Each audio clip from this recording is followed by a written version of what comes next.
The night sky over the Pacific spread wide like black velvet, speckled with stars. The Airbus A320 of Skystar Airlines, flight SS918, quietly glided at 35,000 feet, carrying 176 passengers and 6 crew members. In the cockpit, Captain Nguyen Huang glanced quickly at the radar screen, his brows furrowing. Ahead appeared a storm cloud mass swirling, growing larger.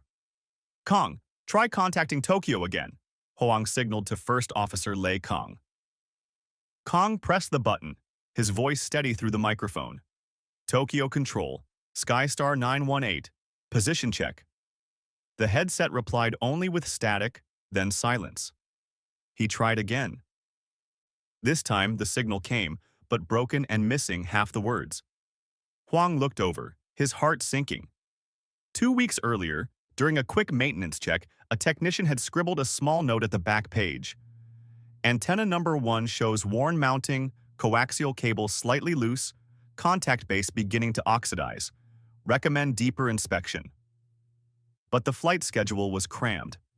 The aircraft was only superficially cleaned, not thoroughly replaced. Temporarily fine for short flights, they concluded. Now, each missing word in the air felt like a warning. The plane shuddered as it entered the storm clouds. Lightning flashed outside the windows, outlining the metal wing edges. In the cabin, a child's cries mingled with whispered prayers. Chief Flight Attendant Lan walked briskly down the aisle, reassuring. "Please remain calm. The crew has the situation under control." But Lan knew the crackling voice through the intercom was enough for many to guess. The signal was failing. In the cockpit, Huang took a deep breath. "Kong, switch to the backup antenna." The signal improved slightly, then disappeared again when the aircraft banked to dodge a tall cloud mass. Kong sighed. "Every time the bank angle is large, the antenna shakes. The signal cuts. The mount is broken or the coaxial loose for sure." Huang squinted. He knew the antenna was the airplane's ears. If the ear was damaged, the massive aircraft would become a mute bird in the sky. Worst of all, they still had more than 4 hours before reaching destination. That was only the beginning. The storm raged hard. Rain lashed the fuselage like whips. Gusts jolted the plane violently. Radar glowed red with a giant convective cell ahead. In the cabin, passengers clutched seatbelts, many screaming. Huang kept his voice calm. "Kong, try switching to HF." The first officer turned the knob. The controller's voice echoed far away, wavering like through a tunnel.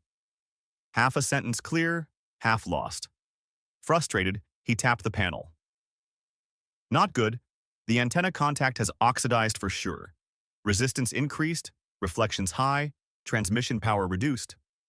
Huang frowned. He remembered a maintenance lecture, the engineer showing a coax cable damp, the plating mottled green. "Just a few millimeters of oxidation," he said, "and the whole system is gagged." The signal vanished again when they banked to avoid a cloud. Kong gripped the mic, shouting, "Skystar, 918, emergency relay request." Fortunately, a Boeing 777 nearby picked it up and immediately relayed to Tokyo Control. Ground station replied, "Skystar, 918, relay via Boeing 777, storm ahead, recommend divert southeast, heading 170. Huang exhaled. But his chest stayed tight. They were flying half-deaf, relying only on the goodwill of neighbors in the sky. In the cabin, Lan and the attendants hurried to calm passengers. A pregnant woman gripped Lan's hand, trembling. "Are we safe?" Lan squeezed her hand, forcing a smile. "The captain will bring us back to land." But her heart was heavy. In the cockpit, Huang lowered altitude to 28,000 feet, hoping for more stable waves. The signal improved a little, still intermittent. Each jolt of the plane made the antenna shake, as if ready to tear off. "If the mount snaps completely, the antenna could break off," Kang whispered. Then he dared not finish. Huang closed his eyes for a second, then opened them, voice firm. "We'll keep the plane as stable as possible. As long as the antenna clings on, we still have hope." In the rain-soaked night, each second dragged heavy as lead. Near dawn, the storm faded, leaving streaks of cloud like ink stains across the gray sky. The plane was about 200 nautical miles from Taipei.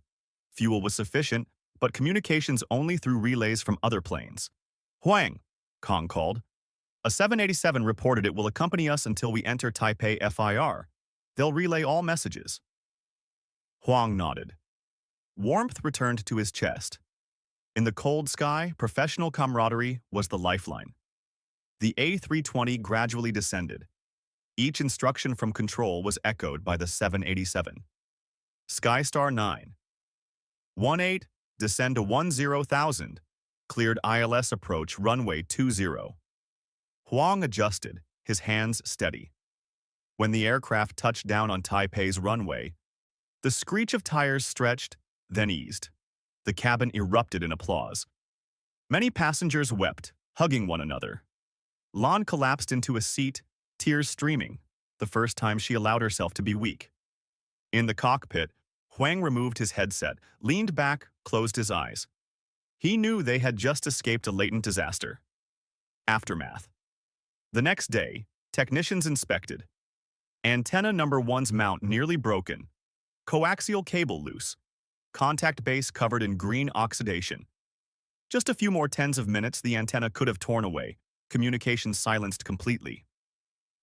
The 12-page report concluded, root cause, incomplete maintenance, delayed part replacement, consequence, communication disruptions, risk of loss of control in adverse weather.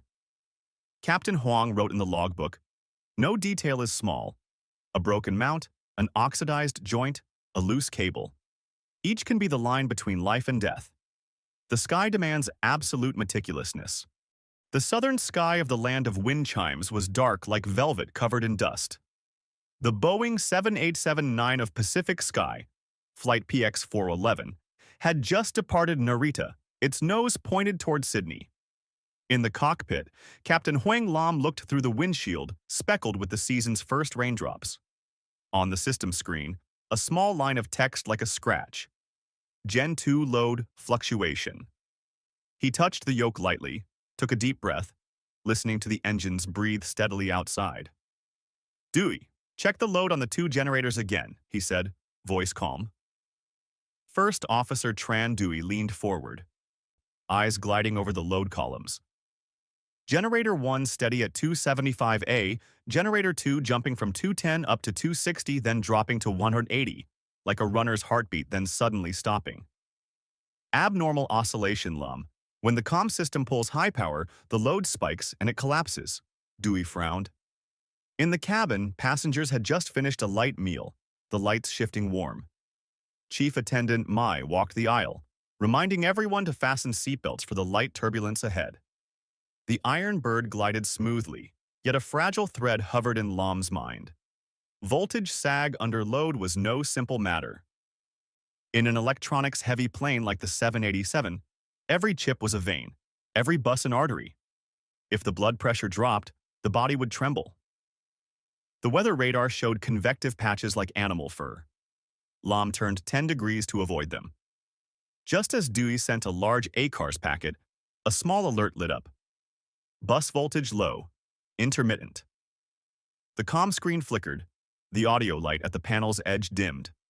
Half a second, then came back. We just touched the threshold, Dewey murmured. When pulse loads hit, comm, window heat, anti-ice, the voltage dips then recovers. Gen 2's regulator seems unable to keep up. Lam nodded, opened the electronic manual, pulled up electrical abnormal, voltage transient.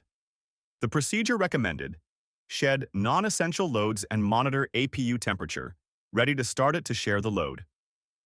He pressed the interphone. Mai, tell the cabin, dim the lights for now. Keep it calm. Avoid using the ovens for a while. Understood, Captain.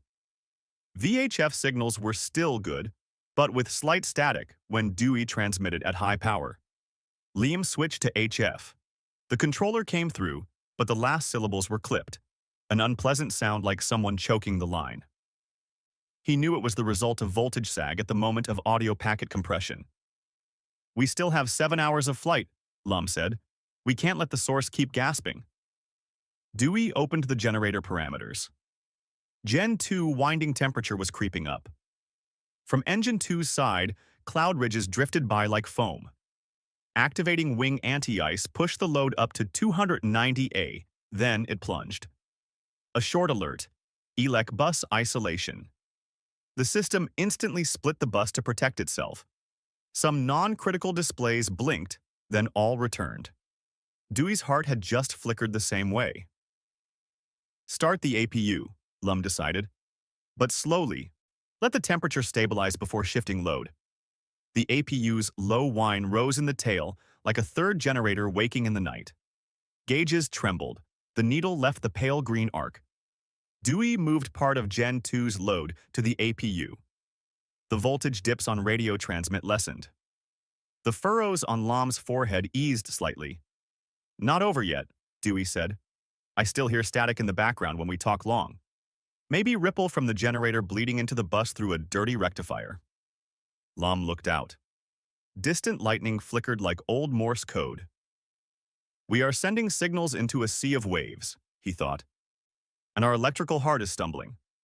He turned to Dewey. Keep shedding load smartly. Prioritize radar, flight controls, comm. Everything else, later. Dewey shut off the right side window heat, dimmed the cabin one step, delayed water heater cycles. Small acts added up to a ladder of survival. In the cabin, Mai made a brief, warm announcement. Sometimes it was an art. Say little to keep much calm. Winds shifted, clouds thickened, rain pattered. Lum requested a vector to avoid the storm. Every time Dewey pressed transmit, the voltage needle sagged half a beat then rose. Hold on, Lum whispered, not sure if to the generator or himself. When the plane exited the first rain band, voltage held steady for a few minutes. They thought the night would calm, but the spark in the dark had only just blinked. An hour later, the second convective wall rose like a black barricade. Radar painted the top red at 39,000 feet. Lum requested FL 350 to slip below. Control approved, voice clear. Dewey eyed the loads.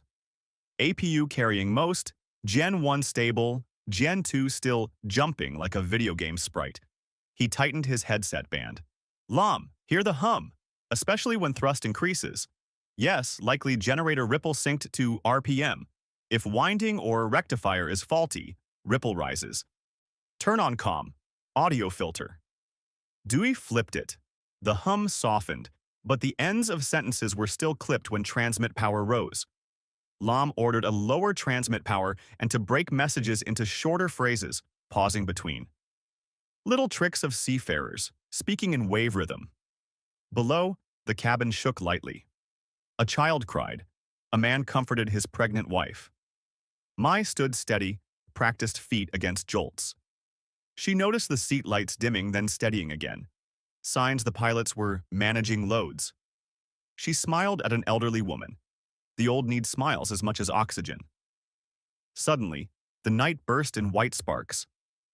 Lightning crawled the fuselage, turning clouds into a giant milky disk. No sound inside, Faraday had guarded.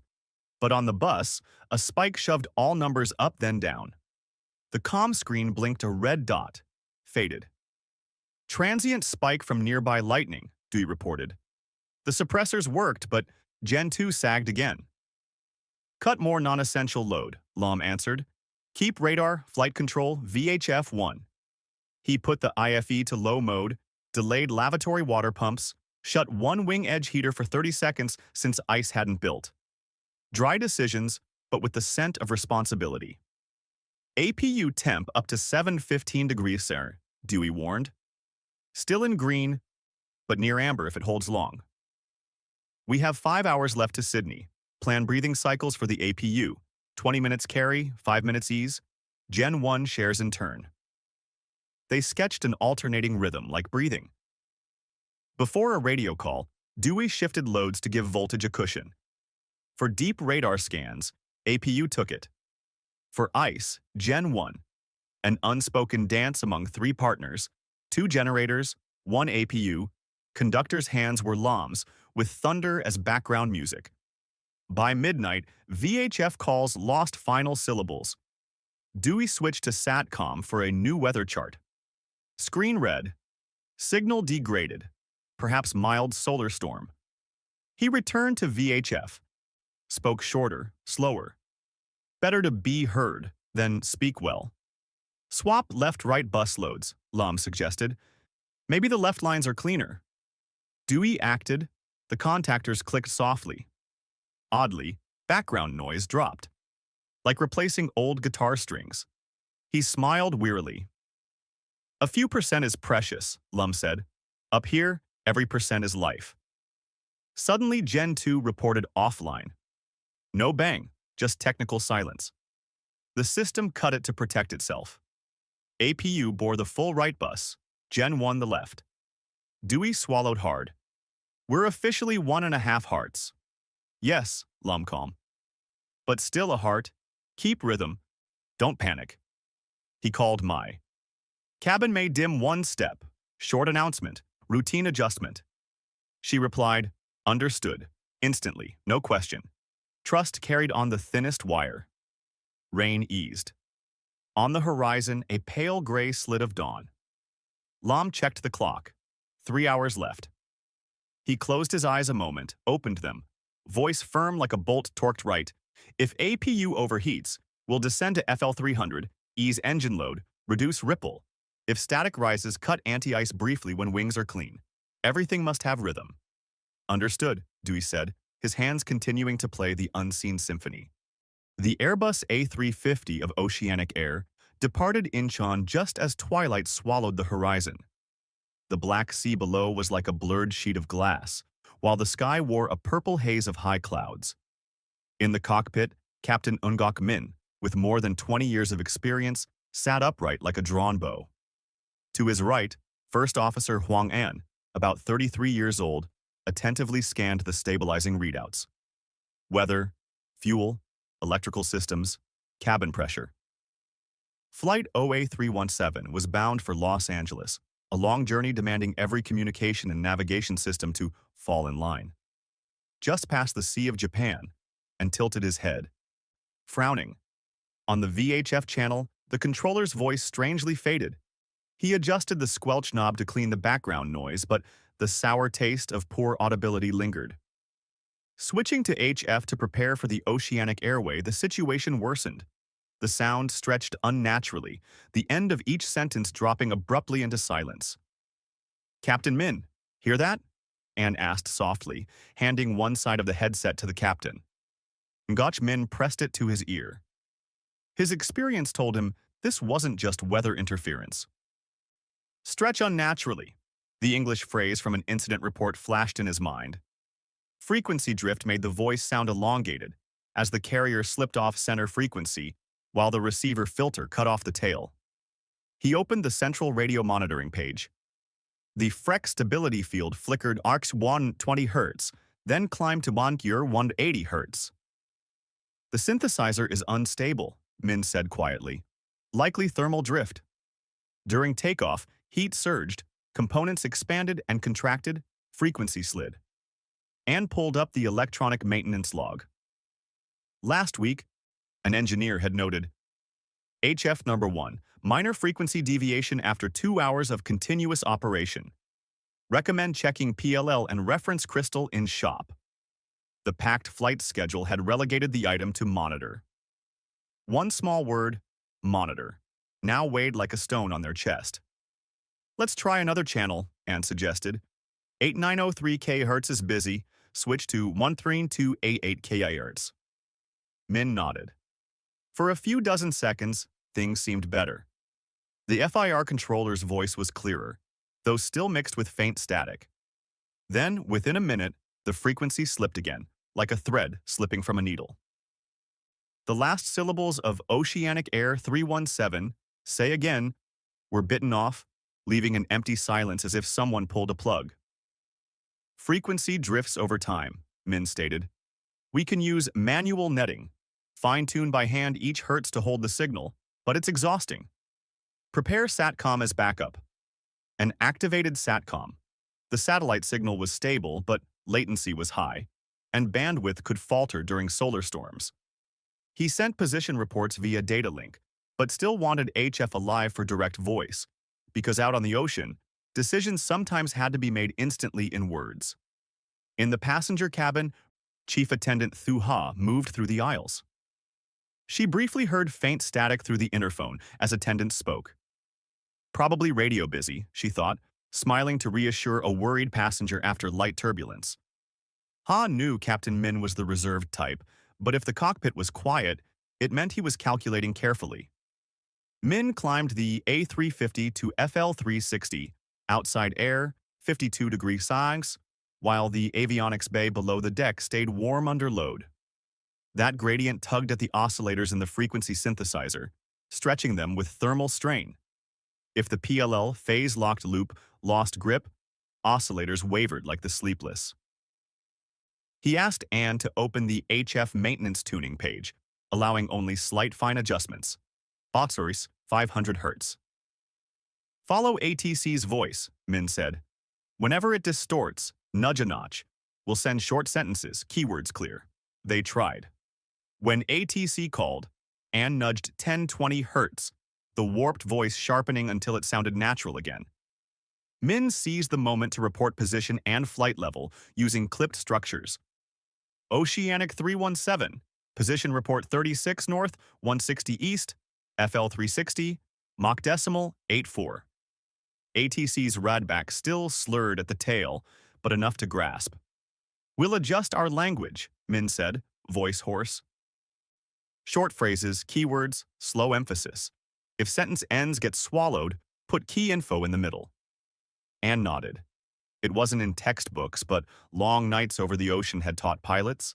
Language was machinery, too, designed sentences to match hardware state. As the aircraft pushed deeper into the Pacific, FIR sectors thinned.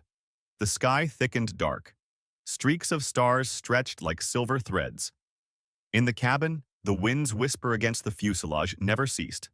Min glanced at Anne, patient as a man tuning an old violin. Every drift, Anne nudged the knob, pulling the voice back into key. An hour passed. Freq stability climbed again. Synthesizer Nutter 1 seemed to heat with time. Min switched to HF near 2, hoping it aged less. At first, better. Later, still drift. Min exhaled lightly. We must live with drift, but not let it lead us astray. Outside, distant lightning stabbed like a blade. Radar showed sparse but tall convective cells. Min requested a vector 12 degrees south. As he banked, ATC's voice warped again, and netted quickly. They kept the thread thin as hair. Somewhere below the fuselage, chips sweated metaphorically. In the cockpit, two men fought with hearing, memory, and hertz against an invisible foe. Frequency drift. 2 hours later, avionics bay temperature crept higher under continuous load. Cooling air blew in, but thermal drift drizzled like rain. Freq stability climbed to plummies, 350 Hz, wriggling like a fish in a tub. And sipped water, palms damp.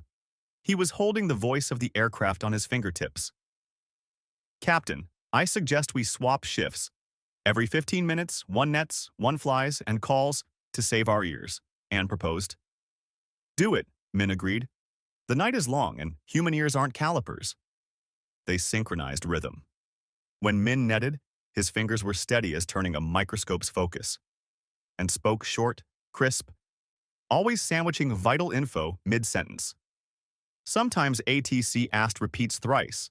Sometimes they only caught maintain flight level, but that was enough not to stray. SATCOM sometimes sagged under mild solar storms, but worked for data, and sent periodic position, speed, ETA reports. Even if HF is poor, we still have data's shadow, he told himself. But he knew, nothing replaced immediate voice when emergencies struck. Near mid-ocean, a minor glitch. GNSS wobbled by a few nautical miles for seconds, likely space noise. Min immediately checked INS. It held errors within bounds. He decided, use INS as base, GNSS as reference when clean. Cold logic was the best raincoat. Rain and turbulence picked up, scattered convective clouds. Min eased Mach down one notch to steady the frame. Each shudder shook the tired HF. Rain pattered like needles on ears. On HF, ATC's voice warped further, bandwidth squeezed by nature's noise. Mid-sentence, and fine-tuned repeatedly, like keeping a song's tempo with his hand. Perhaps I'll switch to a higher HF band, less crowded, Anne said. Do it, Min replied. Remember, stress the middle. They changed. For 10 minutes, ATC's voice was miraculously clean. Then drift returned, like tide. Anne kept his hand on the knob. Sometimes he anticipated, twisting 10 hertz ahead before distortion, holding the voice intact. Min glanced, smiling. Like you're riding a wave horse. While they rode, another demon rose. Phase noise from the unstable synthesizer, creating a hiss near voices. It wasn't loud, but fractured consonants like chalk on wet slate. And cautiously adjusted audio filters, wary not to cut real words. If PLL falters, Min said, all we have is patience and handwork. Hold speed steady, avoid sudden heat shifts around avionics. And opened extra vents toward the radio rack, cooling with cabin air. Sweat dried on his temples. Maybe useless, but action itself steadied the spirit. In the cabin, Thu Ha helped an older passenger seasick, offering warm water, guiding breathing. We'll soon leave turbulence, she said, half to him, half to herself. At the galley, she noticed odd short bursts in interphone chatter. Min's style in bad skies, short, clear, firm. Approaching the next FIR boundary, tension rose. HF crowded, drift fierce, SATCOM patchy. Min saw 2 TCAS blips dozens of miles away. He called relay, Oceanic 317 request relay, with North Pacific radio if readability poor. A deep male voice from another aircraft replied, copy, standing by. Kindness in the sky was always an unseen elastic band. And caught a clear gap? Min jumped in. Oceanic 317, position, request flight level 340, due light turbulence. ATC's tail garbled, but the other plane relayed cleanly. Approved 340. Min nodded, eased the stick. The A350 descended 2,000 feet. As they dropped, outside temperatures softened, thermal gradient eased. Minutes later, Freck stability fell from plus 350 to plus 220 hertz. Anne exhaled. Drift calmed like a runner stopping. He suddenly pitied the radio box, a metal heart straining between hot and cold, storm and sky. Near shore, VHF will be like opening a window, Anne said. Yes, Min replied, smiling faintly. But we must pass one more stretch, where sea and sky haven't chosen sides. They continued manual netting, short sentences, mid-placed info, relay when needed. Human voices, warped or not, were oil lamps in night. Their fingers, twisting tiny hertz, kept the flame from dying. Near the Pacific coast, the sky turned silvery like foil. Los Angeles's glow was still distant. But land fermented in the pilots' hearts. VHF channels opened like doors to dawn. And flicked the switch. Instantly, the controller's voice rang, so clear that both sat silent a beat to savor it. Oceanic Air, 317, Los Angeles Control. Radar contact.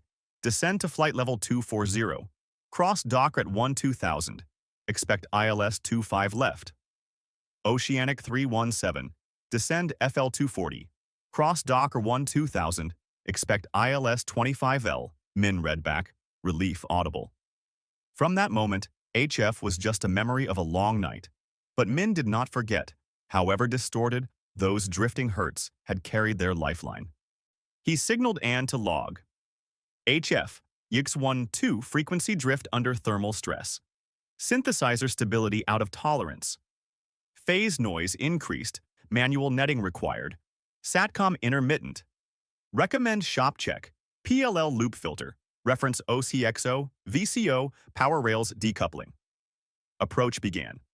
Min chose straight ILS to minimize tasks. At 12,000 feet, drizzle and 10 kT southwest winds. And set anti-ice, checked load, fine. Tonight, the A350 had a strong electric heart. Min reviewed the checklist, calm hands on throttles. Flaps 1, flaps 2, approach speed set, Anne called. Localizer alive, capture. Glide slope alive, capture, Min echoed. Landing checklist. In the cabin, Thu Ha announced, "We will land in a few minutes." An old man smiled.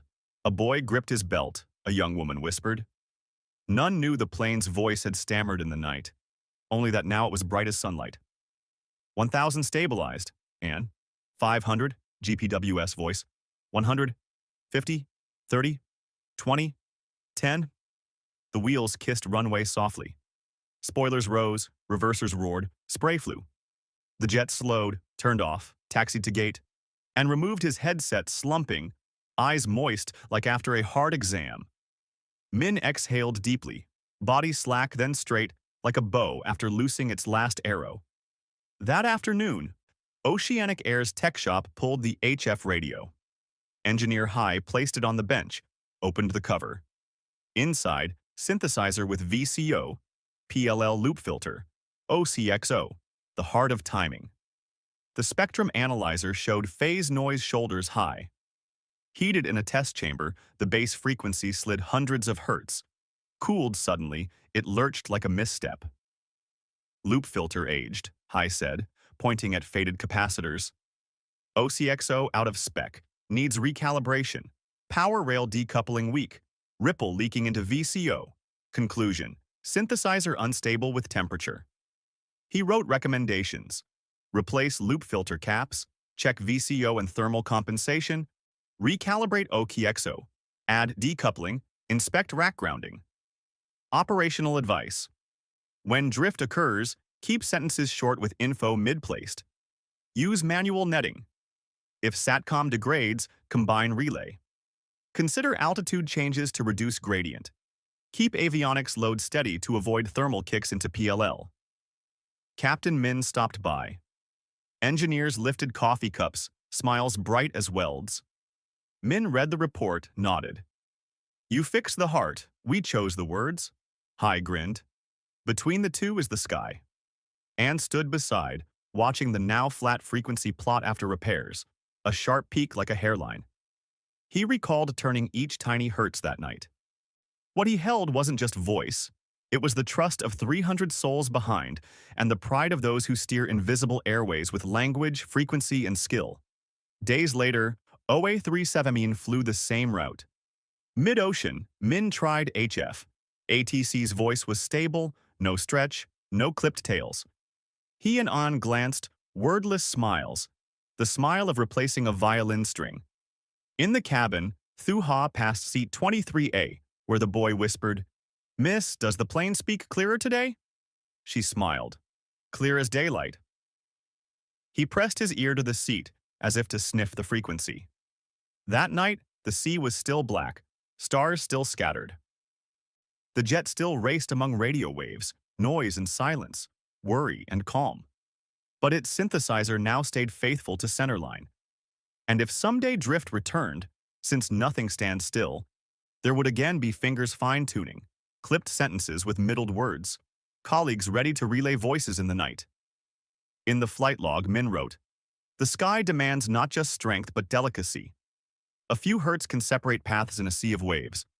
Our job is to bring everything back to frequency, with engineering, with language, with patience." And OA-317 pressed on, like a well-tuned instrument. Every cleared-to-land call ringing whole, no syllable swallowed at the end. Night poured down on the East China Sea like spilled ink. The Airbus A320neo of Haivan Air, flight number HV327, lifted off from Okinawa as drizzle still stitched threads across the runway. In the cockpit, Captain Tran Bao checked the last rows of green numbers, listening to the engines hum steadily like a wordless song. On his right, First Officer Lei Kong listened to the radio, hand resting on the frequency knob. "Comms are good," Kong said, "but there's a bit of static." "At this altitude, slight static is normal," Bao replied, though his eyes lingered on the line, "Ant GND impedance, trend," on the diagnostics page. The grounding impedance of VHF-1 antenna was creeping upward, slow as grass growing. A week ago, in the maintenance log, engineer Lin had typed a short note. Base area of VHF-1 antenna has paint creeping onto the edge. Bonding strap measured 2.8 manoshears, standard 2.5. Recommend sanding paint, treating light corrosion. Flights piled upon flights, the item pushed to the next night. Not critical, the note said. Monitor. In aviation, the word monitor was like an iceberg, calm above, freezing cold beneath. High-altitude winds shifted. Bow turned 10 degrees to skirt a tall cloud. A tiny warning blinked, then faded. VHF-1 TX power, marginal. Kong frowned, reduced transmit power 1 notch, the ATC's voice clearer for a moment. But each time the aircraft banked left or right, the quality dropped as if someone shut an invisible door. See that? Kang murmured. Bank left, static grows. Bank right, it's clearer, like a wall blocking. Bow nodded slightly. With VHF-1 mounted under the belly near the wing fairing, the fuselage wingtail formed an RF structure. When the line of sight to the ground station was blocked by the wing, or when the grounding plane beneath the antenna base lost good conductivity because of paint and corrosion, the radiation pattern warped. Energy reflected back, VSWR jumped. Loss didn't shout. It nibbled until whole sentences dropped off. They handed over to Fukuoka controls smoothly, but every readback carried a choke at the end. Bow silently calculated. If weather worsened, such thin communication would become a hazard. He recalled his old instructor's words. The antenna is the ear. Grounding is the heart. However sharp the ear, if the heart doesn't pump, nothing will be heard. In the cabin, Chief Attendant Diepon walked the aisle, smiling to reassure an old woman tugging her blanket up to her chin. She didn't hear the numbers in the cockpit, but she sensed the night's rhythm dipping. The rhythm every seasoned attendant knew. Something out there was demanding more than usual. Captain, Kong said, I notice noise increases when wing anti-ice is on. Maybe RF return current is looping because the bonding strap's corroded. Can we turn anti-ice off for a while? Yes, no ice yet. Kong switched it off, and the static eased immediately. A tiny accent, but in this profession, tiny accents were heartbeats. Bow nodded, wrote in the log, noise floor dependent on load. Suspect return path resistance increase. A few words now, evidence later. The sky opened a dark corridor. They requested a direct vector. The ground station read a long clearance, voice thinning toward the end. Kong glanced at Bow. Put key info in the middle. They had learned to speak to systems no longer young. Sky, HV327. Maintain FL340. Proceed direct.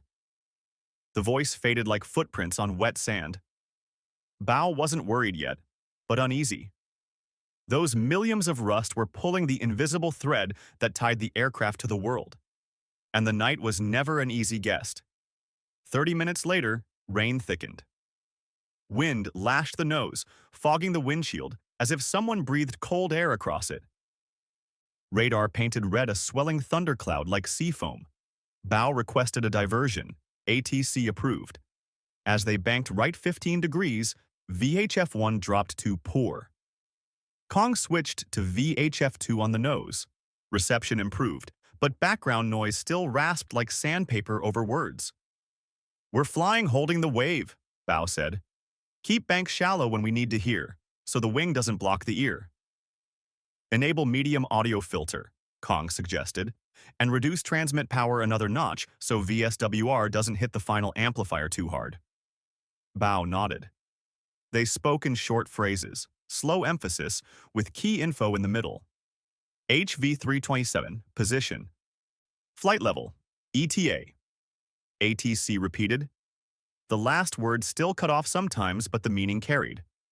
When sharp turns were necessary, they asked an A330 at FL360 to relay.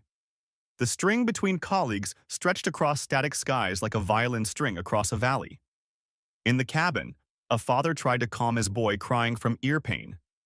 Diep An knelt to his eye level, giving him a paper breathing tube to swallow air. When the plane banks, do this, And your ears will feel better, she said, telling herself the same. When the plane banks, we too must adjust little things to keep balance. Bao asked Kong to open the page, tracking bonding resistance, extrapolated from past maintenance. The curve rose slowly, then steeply in recent times. Season of salty winds.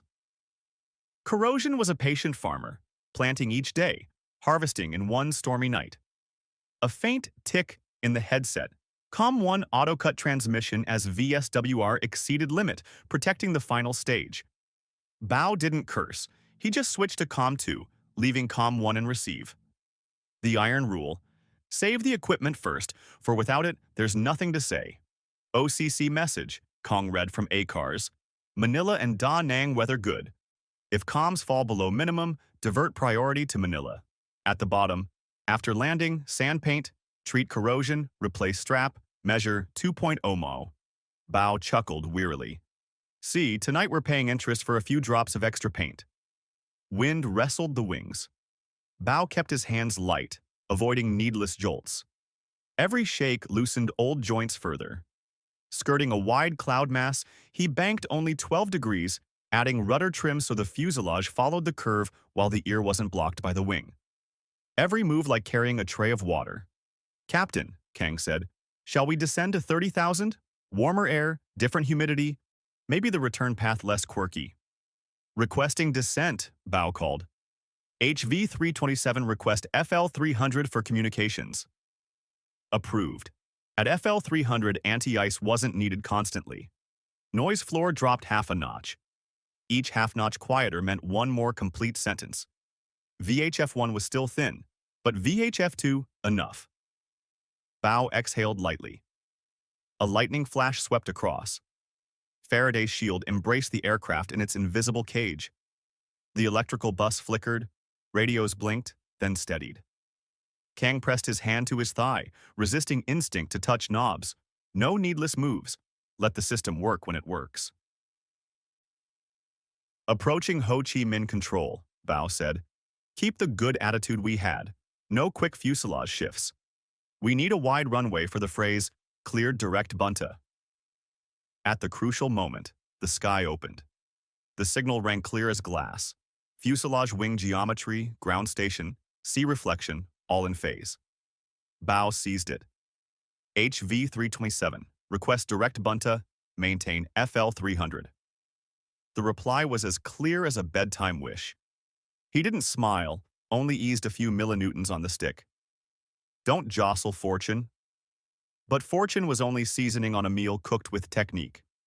They continued in quiet, shallow banks to listen, short sentences.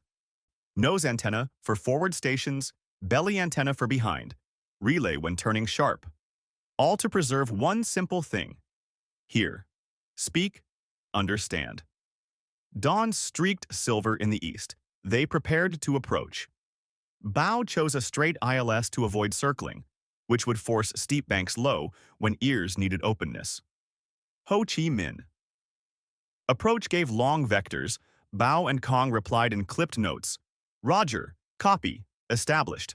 Words short as drumbeats. Descending 7,000, Kong said.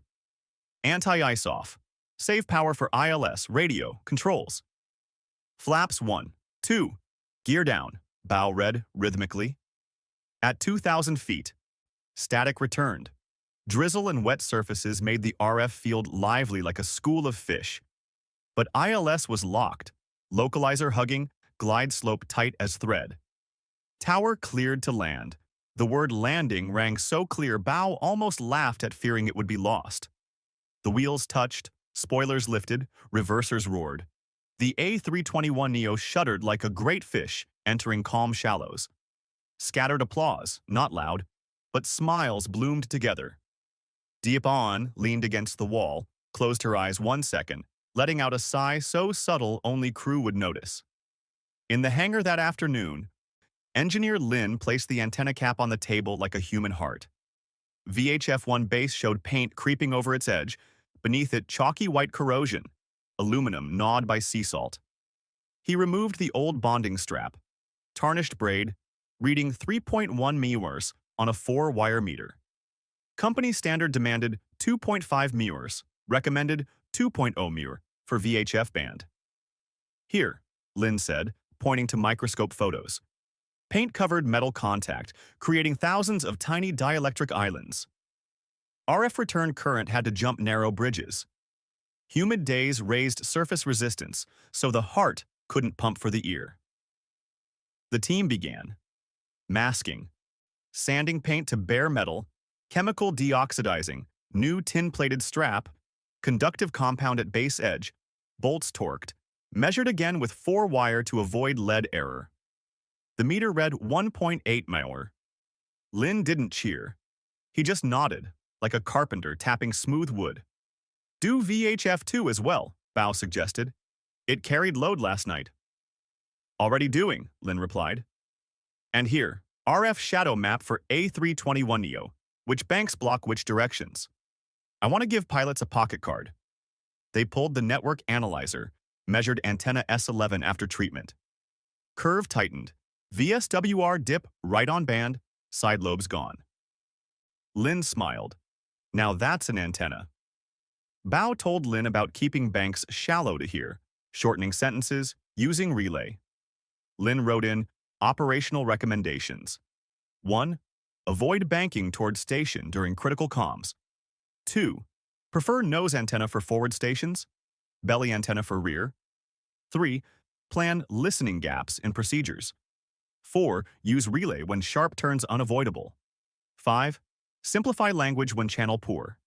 6. Report to OCC for RF shadow updates. For maintenance, Lin said, update paint masking process, proper masking around bonding area, no overspray, measure resistance after paint. Corrosion begins with overzealous cosmetics. A thin coat of paint, Bao chuckled. A thick lesson. Evening turned golden. The A321neo lay still like a whale at rest. Diepon carried coffee to the cockpit. Kong looked at the runway outside, said, some nights, 1 degree of bank is 1 call answered. Bao nodded. Some days, 1 million is 1 peaceful flight. Days later, HV-327 flew again. On the apron, they tested radios. Controller's voice crystalline, last syllables intact. At 10,000 feet, Kong toggled anti-ice. The noise floor flat as a morning lake. Crossing firs, they banked 15 degrees to dodge clouds. VHF-1 still good. Bao whistled softly, rare for him in the cockpit. In the cabin, the same boy pressed his forehead to the window, asking Diepon, does the plane's ear hear clearly now? She smiled. Clear as waves breaking. He nodded, tilting his head as if listening to a secret song only believers could hear. Night fell. Stars spilled like silver dust. The plane flew through invisible waves. Wind waves, radio waves, rumor waves, lonely waves. But the grounding heart beneath the antenna base now shone like freshly polished glass. It carried currents like a river in its rightful bed, returning energy gently to the fuselage. And each time Captain Bao pressed transmit, his voice went and returned, whole. No syllable lost at the end. In the flight log, Bao wrote, when the airplane loses voice, don't blame the ear first. Look at the heart. Paint may look pretty, but if it covers metal for current, it is fog covering the shore. Clean the fog, and the shore appears. Outside, the sea was still black and silent. Inside, the millions had quietly returned to place. And across the vast sky stretched one small thread of speech from cockpit to ground. A thread strong, thanks to hands that sandpaint, torque bolts, true, and minds that keep just enough bank to hear each other more clearly.